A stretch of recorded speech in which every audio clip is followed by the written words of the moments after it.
بسم اللہ الرحمن الرحیم نحمدہ ونصلی علی رسولہ الکریم۔ آج دعائے حزب البحر کا 18واں سبق ہے۔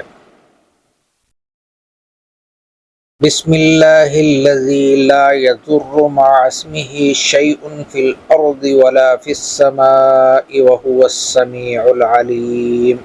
بس اتنی سی آیت ہے، اور اس آیت کو آپ بکثرت پڑھتے بھی ہوں گے، دیکھتے بھی ہوں گے، اور اس کے بہت سارے فائدے ہیں۔ اس دعا کا کمال، یہ دعا ہے بسم اللہ الذی لا یضر مع اسمہ شیء فی الارض ولا فی السماء وہو السمیع العلیم۔ اکثر آپ اس کو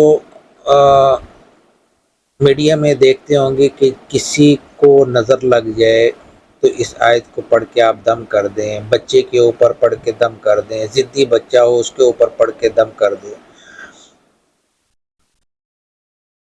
اس کا جو کمال ہے نا، یوں سمجھے کہ جتنی بھی نقصان دینے والی چیزیں ہیں اس کو دفع کرنے کے لیے، اس کو زائل کرنے کے لیے اس دعا کا کمال کا اثر ہے، کمال کی تاثیر رکھتی ہے یہ دعا۔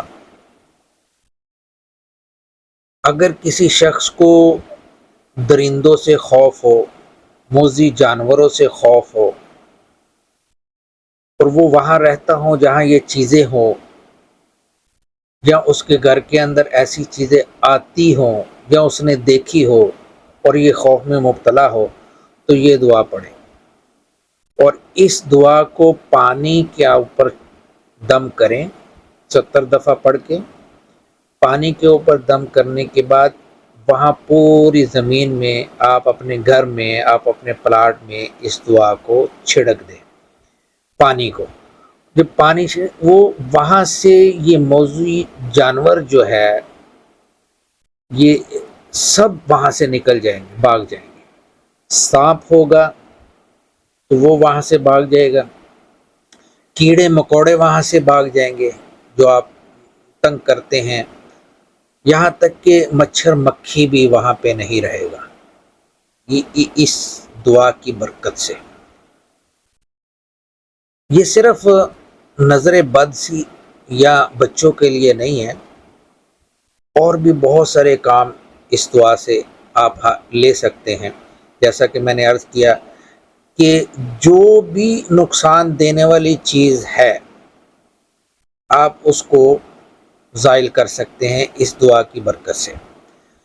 اسی طریقے سے کوئی آدمی ٹھنڈا پیتا ہو، اس سے بیمار ہو جاتا ہو، یا وہ گرم پیتا ہو، گرم کھاتا ہو، اس سے بیمار ہو جاتا ہو، ٹھنڈا گرم اس کو موافق نہیں ہے، اس دعا کو پڑھیں،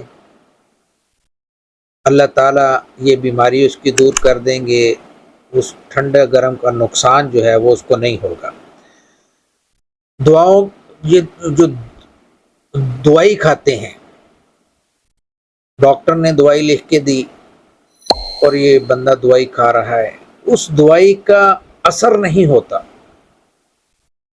اب دوائیں کھائی چلا جا رہا ہے، ایک ڈاکٹر چینج کیا، دوسرا بدل دیا، تیسرا بدل دیا، پانچواں بدل دیا، اب ڈاکٹر بدلی جا رہے ہیں، لیکن دوائیوں کا اثر نہیں ہو رہا، مرض ویسے کا ویسے ہی ہے۔ اس کو پڑھیں، دوائی کے اوپر بھی دم کریں، پانی کے اوپر دم کریں، نمک اور چینی کے اوپر دم کریں۔ یہ نمک اور چینی، اگر بلڈ پریشر ہے تو نمک نہ کھائیں، چینی استعمال کریں، اگر شوگر ہے تو تھوڑا سا نمک لے لیں، چینی استعمال نہ کریں۔ اپنی طبیعت کے مطابق تیل کے اوپر دم کریں، سرسوں کا تیل لے لیں، زیتون کا تیل لے لیں، گری کا تیل لے لیں، تلوں کا تیل لے لیں، یا آپ کوئی بھی تیل لے لیں، اس کے اوپر دم کریں، اور دم کرنے کے بعد اس کی مالش کریں۔ دیسی گھی لیں، دیسی گھی یا زیتون کا کھانے والا خالص تیل، دو چیزیں۔ کھجور، تیسری چیز، منقہ چوتھی چیز انجیر، پانچویں چیز، یہ چیزیں آپ استعمال کر سکتے ہیں اس کے اوپر دم کر کے بیماری کو دور کرنے کے لیے۔ ہر طرح کی بیماری اس سے دور ہوگی، اس کے اوپر دم کر کے یہ استعمال کریں، کھائیں۔ دوائیوں کا اثر بھی ہونا شروع ہو جائے گا، بیماری غائب ہے، نہیں پتہ چل رہا کون سی بیماری ہے، وہ بیماری ویسے ہی جسم سے نکل جائے گی۔ ایک بیماری چھپی ہوئی ہے، ڈاکٹروں کو بھی نہیں پتہ چل رہا، آرام بھی نہیں آ رہا، بندہ بیمار ہے، وہ ہلتا بھی نہیں ہے، وہ اپنے آپ کو بیمار سمجھتا ہے، اس کی طبیعت بھی صحیح نہیں ہے۔ تو یہ آپ اس آیت کو آپ پڑھیں، یہ جو چیزیں میں نے آپ کو بتلائی ہیں ان کے اوپر دم کر کے رکھیں، اس کا استعمال شروع کریں۔ اللہ تعالیٰ کے فضل و کرم سے آپ کے جسم سے بیماری بھی نکلے گی، دوائی کھانے کی ضرورت پڑے گی نہیں، اگر دوائی آپ پھر بھی کھائیں گے تو وہ اثر کرنا شروع ہو جائے گی۔ یہ نظر لگ گیا نا تو حاسدین کا حسد، جادو کا جادو، یہ توڑنے کے لیے تو انتہائی زبردست ہے۔ جسم میں دردیں ہوتی ہوں، ورم ہو جائے، خارش آ جائے جسم کے اندر، زخم بن جائے، تو یہ آیت آپ کسی مرہم کے اوپر، کسی کریم کے اوپر یا کسی دوائی کے اوپر جو ڈاکٹر نے لکھی ہوئی ہو اس کے اوپر دم کر کے آپ اس زخم کے اوپر لگائیں، یا خالی پٹی کے اوپر دم کر کے یا خالی کپڑے کے اوپر دم کر کے وہ باندھ لیں۔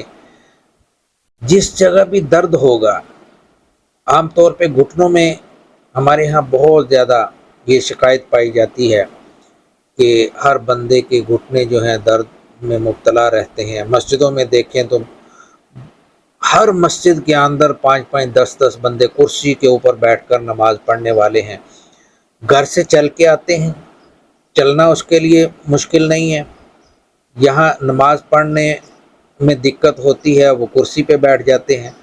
تو پوچھا جائے بھئی آپ کرسی پہ کیوں بیٹھ کے نماز پڑھ رہے ہو، گھر سے تو چل کے آئے ہو، تو گھٹنے جواب دے دیتے ہیں، گھٹنے جو ہے یہ زور نہیں پکڑتے۔ تو یہ آیت پڑھیں، پڑھنے کے بعد آپ گرم پٹی گھٹنے کے اوپر باندھ دیں دم کر کے، آپ کے گھٹنے جو ہے یہ درد کرنا چھوڑ دیں گے، اس میں طاقت آنا شروع ہو جائے گی، اور آپ جو کرسی کے اوپر نماز پڑھ رہے تھے آپ وہ کرسی کو چھوڑ دیں گے، آپ کھڑے ہو کے نماز پڑھیں گے، قیام بھی کریں گے، رکوع بھی کریں گے، سجدہ بھی کریں گے انشاءاللہ۔ اللہ تعالیٰ کے فضل و کرم سے اس آیت کی اتنی زیادہ تاثیر ہے۔ اصل میں قرآنی اعمال کے اندر اللہ تعالیٰ نے ہر چیز کو رکھا ہوا ہے، ہر علاج کو رکھا ہوا ہے۔ ہمارا کیونکہ خیال نہیں ہوتا، ہم سوچتے نہیں ہیں، ہم اس کے قرآنی اعمال کے اوپر راغب نہیں ہیں۔ قرآن کو ہم نے صرف برکت کے لیے اور ثواب کی نیت کے لیے، اس کے لیے ہم نے سمجھا ہوا ہے کہ یہ قرآن ہم پڑھیں گے تو ہمیں ثواب ملے گا، قرآن ہم پڑھیں گے تو ہمیں برکت ملے گی، اس کے علاوہ ہم اس کو جانتے ہی نہیں۔ تو لہٰذا یہ چیزیں قرآن کے اندر اللہ نے رکھی ہے، علاج اللہ نے قرآن کے اندر رکھا ہے، آیتوں کے اندر اللہ تعالیٰ نے تاثیر رکھی ہے، دعاؤں میں اللہ تعالیٰ نے شفا رکھی ہے۔ تو ہم ان چیزوں کا جب اپنی زندگی کے اندر لے کر آئیں گے، ان چیزوں کو اختیار کریں گے، تو اللہ کے فضل و کرم سے آپ کو دوائیوں کی ضرورت پڑے گی نہیں، آپ کو کسی چیز کی ضرورت نہیں پڑے گی۔ آپ قرآنی اعمال سے ہی اپنے آپ کو کھڑا کر سکتے ہیں۔ لا علاج بیماری، ہمارے ہاں ایسے لوگ جو بالکل لا علاج کھڑے نہیں ہو سکتے، ڈاکٹروں نے جواب دے دیا، کینسر کے مریض، شوگر کے مریض اور دل کی ہارٹ اٹیک کے مریض، جن کو اسٹنٹ 2-2 3-3 پڑے ہوئے ہیں، ان قرآنی اعمال کی برکت سے اللہ تعالیٰ نے ان کو صحت عطا فرمائی، اور آج وہ اپنی زندگی خوشی سے نبھا رہے ہیں۔ یہ قرآن کی تاثیر ہے، قرآن کی طاقت ہے، جس کو امت اس وقت ان چیزوں سے محروم ہو گئی ہے کہ قرآن سے ہم نے شفا بھی لینی ہے۔ اللہ تعالیٰ نے خود قرآن کے اندر ارشاد فرمایا ہے وَنُنَزِّلُ مِنَ الْقُرْآنِ مَا هُوَ شِفَاءٌ وَرَحْمَةٌ لِّلْعَالَمِينَ۔ اللہ تعالیٰ نے قرآن میں خود فرمایا کہ یہ شفا بھی ہے اور رحمت بھی ہے، اور تمام عالمین کے لیے رحمت ہے۔ یہ نہیں ہے کہ مخصوص لوگوں کے لیے ہے۔ ہم یہ کہیں کہ بھئی ہمیں تو اس سے آرام نہیں آتا، بزرگوں کو آ جاتا ہے، پڑھنے والوں کو آ جاتا ہے، ہم تو گناہگار ہے۔ نہیں بھائی، عالمین میں اللہ تعالیٰ نے ہر بندے کو شامل کر دیا ہے، ہر بندہ اس سے شفا لے سکتا ہے۔ تو اس لیے ہمیں اس قرآن کی طرف متوجہ ہونا ہے، حضور پاک صلی اللہ علیہ وسلم کی سنتوں کی طرف متوجہ ہونا ہے، ان کی دعاؤں کی طرف متوجہ ہونا ہے۔ میرے نبی حضرت محمد مصطفیٰ احمد مجتبیٰ صلی اللہ علیہ وآلہ وسلم نے ہر موقع کی دعا بتلائی ہے، ہر موقع کی دعا، یہاں تک کہ میرے نبی نے بیت الخلاء کے اندر جانے کا بھی دعا بتلائی ہے، وہ بھی نہیں موقع چھوڑا، اس موقع کو بھی نہیں چھوڑا۔ بیت اللہ شریف میں جانے کی طریقہ اور دعا بتلائی ہے، اس موقع کو بھی نہیں چھوڑا۔ یہاں یہ سوچئے کہ بیت اللہ سے لے کے بیت الخلاء تک جو ایک بہت پاک جگہ ہے، وہاں سے شروع کر کے آپ کو آپ کی ضرورت پوری کرنے تک، حاجت پوری کرنے تک اللہ تعالیٰ کے نبی نے حضرت محمد مصطفیٰ صلی اللہ علیہ وسلم نے طریقہ اور دعا بتلائی ہے، جو ہمیں سیکھنے ہیں، ہم بھولے ہوئے ہیں۔ تو اس لیے قرآن کی طرف متوجہ ہو۔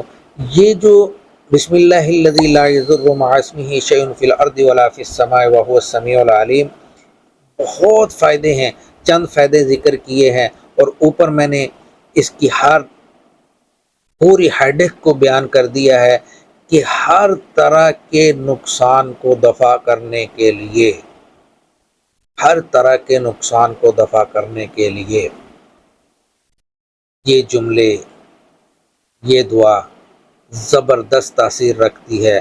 آپ اس پہ عمل کیجئے۔ وآخر دعوانا الحمد للہ رب العالمین۔